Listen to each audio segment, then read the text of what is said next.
Thank you guys for joining us. My name is Jimmy Reyes. You can hear me in the morning on the streets for Mr. Rick Dees, and also on old school Saturday nights from 7 to midnight. But we got something very, very special for you guys. Where's all the Earth, Wind, and Fire fans in the house?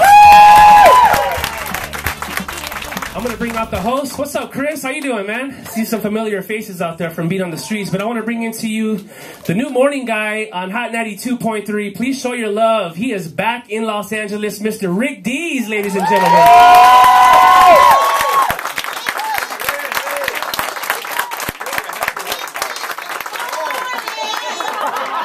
That's in my head all day. I can hear that all. Jimmy Reyes, please. Give it up to Jimmy.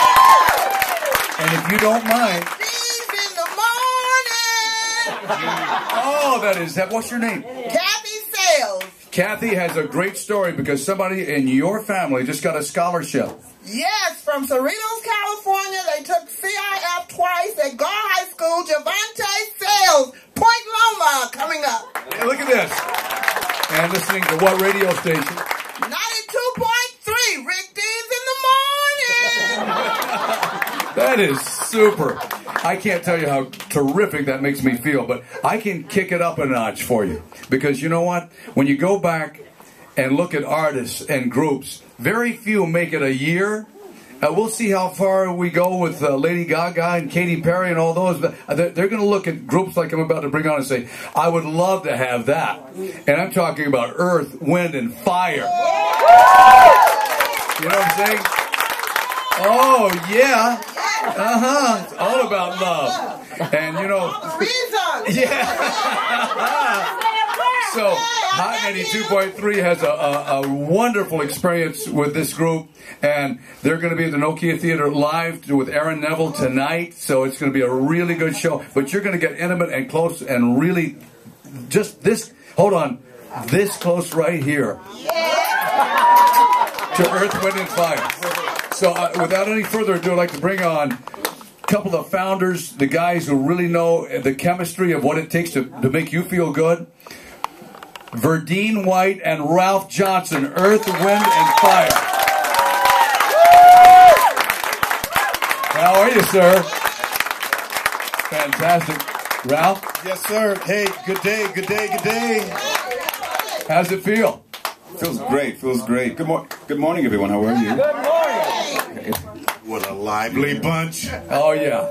And, you know, it's funny. We had a couple of things. You know, Jimmy Reyes is out on the streets every day. He's been asking kind of a survey, your favorite group, and you guys came out #1. How about that? Oh.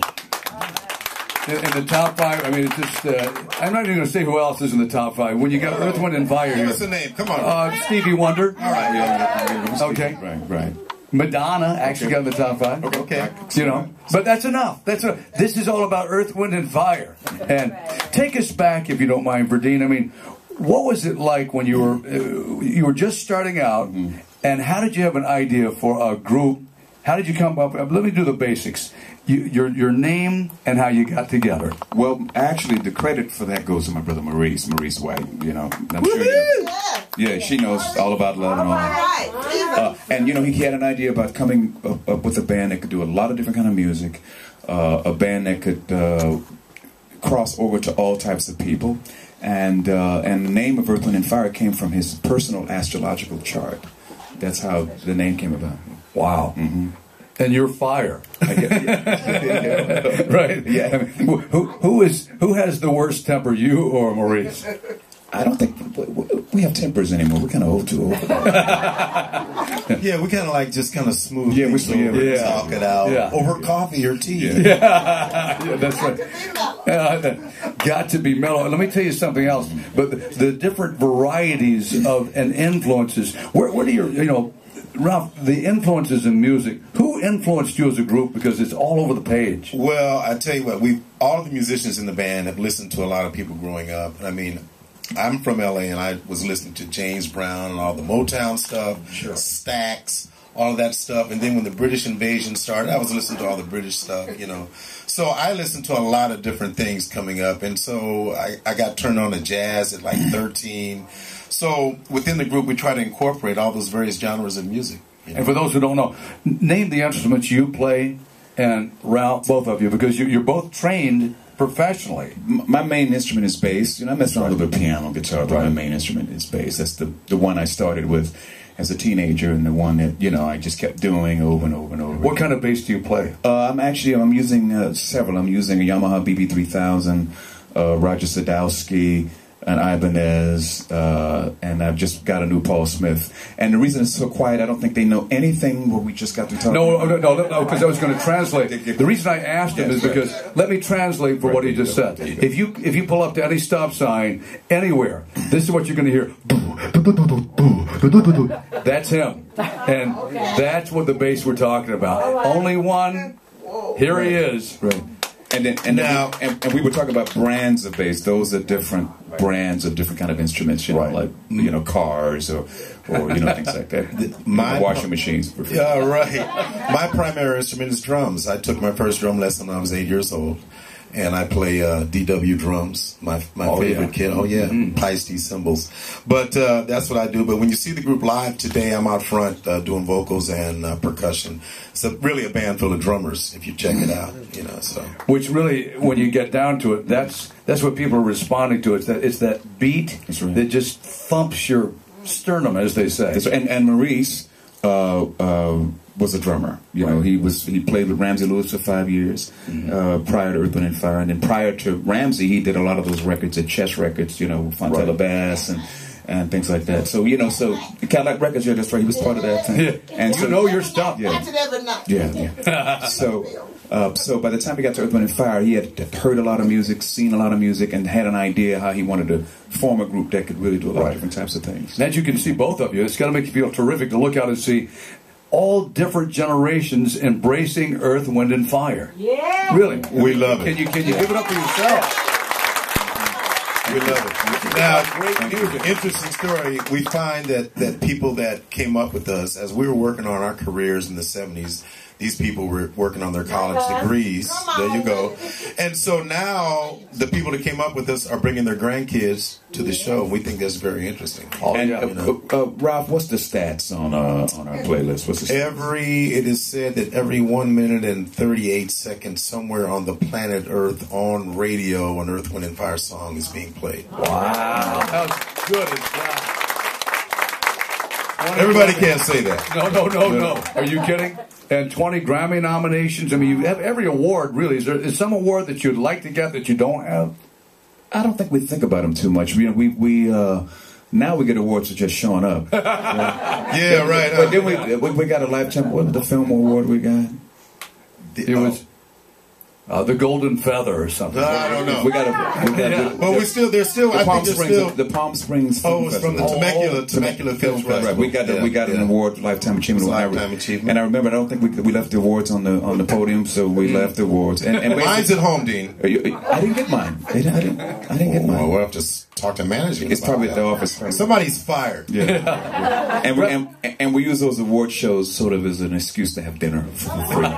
Yes. Yeah. But on the flip side, you know, we've been really blessed to be able to be received by all the genres of the awards committees, you know, from Grammys and things like that, the BET Awards, Image Awards. What songs? Could you name three that the new generation says, "Wow, I like that"? Whatever, you know, whether it's September or whether it's, you know, whatever song jumps out. What seems to jump out of the new generation when they hear? They say, "I love that." What is it? I think one would have to be Reasons. Right. Really? Yeah. That's interesting. I wouldn't have thought that. And Reasons was not a single. No. It was never a single. Right. But oddly enough, Reasons, you go one, Dean. September, of course. Yeah. After the Love Is Gone. Right. Really? Yes. They like the love song. They like the ballads. Let's Groove. Now, who likes Let's Groove? After the Love Is Gone. Fantasy. Yes. Now, Fantasy is a real interesting song, the way you constructed it. You know, you took some chances, really, when you think about it. And we were talking earlier about the arranger of the horns in certain parts is a guy named Tom 84. Right. Tom 84. And I checked. I think that's legally he changed his name to Tom 84. I think it's 2000 now, but I think it's 11. Yeah. Yeah, because see, he's Tom's a Jehovah's Witness, right? So, you know, at first, you know, the Jehovah's Witness, okay, the world's going to end in 84, then they put it to 2000, so we change it when it ends. So, you know, so now he moves it as the world's getting ready to change. Yes. In other words, as the world continues, it changes it. Exactly. So basically, he's buying a little time, you know, to make us all look wrong, you know. But now, on stage live, do you have any special, like, this is a group who loves your secrets, so is there any little, how do you warm up backstage before the show? What do you do? Is there something we doing? But we're just talking back there, right? You know what? We just kind of kick. We're just in a very relaxed kind of mode. I bring my laptop and I have all my jazz tunes on there, and we listen to a lot of mainstream jazz. We get into kind of a swing mode, and then we go out and do the R&B on stage. That's cool. Yeah, we go when we're backstage. We're just kicking it. Yeah, we're very relaxed. You know, we're signing autograph pictures. We're on the phone. We're emailing, you know. We just, you know, and then when the pace picks up, you know, a show normally starts at 8 o'clock. You know, from like 9 o'clock in the morning to like 1 o'clock in the afternoon is normal. But then as the day goes on, the pace starts picking up. You know, tons of people come in the dressing room, in and out, in and out, in and out. That around 6:37, that's when it starts picking up. Yeah, and you start getting into your game head. Yeah, you know, you got to go on stage, and each night we try and shoot for a personal best. That's right. You know? That's phenomenal. And then when we get in the circle, the prayer circle, before we go up, you know, we have a circle where we get in when we're all one, and we remember why we are here tonight, and our last minute instructions on what we need to do and what is our purpose and our goal that night. So when we purchase a ticket, can you see what they go through to make sure that this happens like it is? I mean, seriously. And then show's over by 11. Right. And we're back at the hotel by 12:15, and depending on where the next She just said, "I'm going to call you to let you know." Look out. Right. And then depending on where the next city is, we might get on the buses at about 1 o'clock in the morning and start rolling to the next city. Or if we're at a hotel, where the room service and get some ice cream about 2 o'clock in the morning. Right. You know what I mean? So Verdeen is having I can't do that. He's having the But now through the years, it's 40 years. Think about it now, ladies. Think about it. These are good-looking men. Yeah. 40 years of temptation from 11 o'clock to the ice cream in the morning. Yeah. And babies you done made. Yeah. So now, who's the most teched out of the group? Okay, would it be Maurice? The real Dees? techie? Yeah, the real techie. That's me. I build my own computers. You're kidding? No. I get a little bored and start ordering stuff online, and next thing you know, I have all the parts in there. So I get bored one day and start building computers. The man builds computers. Yeah. He's a world famous percussionist, a great vocalist. Fly airplanes. Do you really? You're a student pilot. Licensed ham radio operator. Get out of here! That's true. You're making this up. Double black belt. No, are you a double black belt? Seriously. Well, so he does the security. So I'm interested in a lot of different things. I can imagine. Did you ever know that about Mr. Johnson? That's phenomenal. Well, you saw how nice I was backstage. Yes, I was going to say. Would you like any more coffee, Ralph? I need to tell you something personal about Verdeen. Dean and I saw each other at a restaurant about a year ago. Right. And he could have easily said, "This Rick Dees, keep him away from me," because that's what most people do. More than that, he actually came up and we embraced and we talked about music. That's right. And it really affected me because I said, there's a guy who has 40 years and millions of albums. He didn't have to do that. Right. It wasn't like he was trying to promote something. He was just being the human being that he is. And it reinvigorated me as an Earth, Wind, and Fire fan.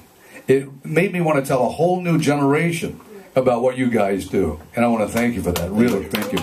But we were just talking about music. Remember we were talking about music. Yeah.